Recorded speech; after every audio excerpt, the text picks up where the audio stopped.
faculty training atau training untuk dosen ya ketika ada mata kuliah baru seperti itu. Nah, sebenarnya ada banyak conference yang bisa diikuti itu.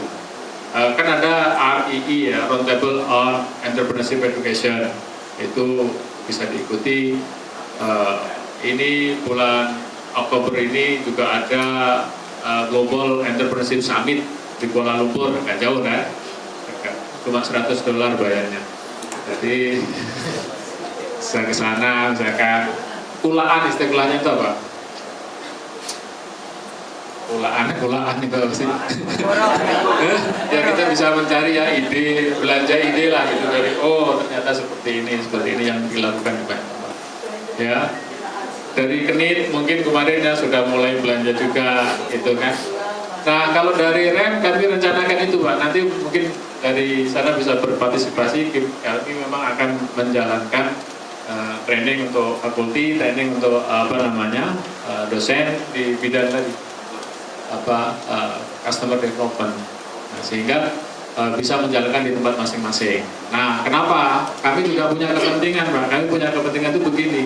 Kita melatih mahasiswa kan jadi sulit sekali karena mahasiswa sangat beragam. Kalau Bapak Ibu sudah mengajarkan di tempat masing-masing, bagi kami mendorongnya lagi menjadi lebih mudah. Kira-kira begitu. Nah, jadi kalau tertarik, ayo nanti tanggalnya belum kita tentukan, tapi dalam 1 tahun ini kita kumpul bersama-sama bagaimana proses itu.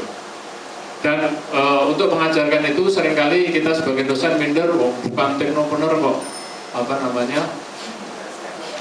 ngajarin gitu misalnya gitu. Tapi jangan khawatir Pak, yang teknopreneur beneran malah nggak bisa ngajarin biasanya. Jadi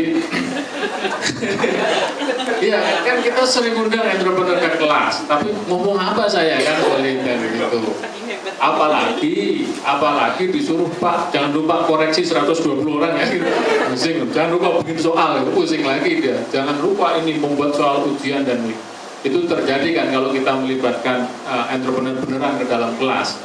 Dia tidak bisa merancang secara sistematis dan yang penting lagi pengalaman dia belum tentu berhasil untuk pengalaman yang lain gitu. Nah, kita sebenarnya punya jarak sehingga bisa kita belajar tidak hanya dari pengalaman satu orang. Kita belajar dari pengalaman banyak orang, kita buat generalisasi seperti ini biasanya gitu. Nah, saya kira kita tidak perlu minder juga dan proses untuk mentransfer pengetahuan kepada kepada para mahasiswa itu mungkin Bapak bisa lakukan lebih baik.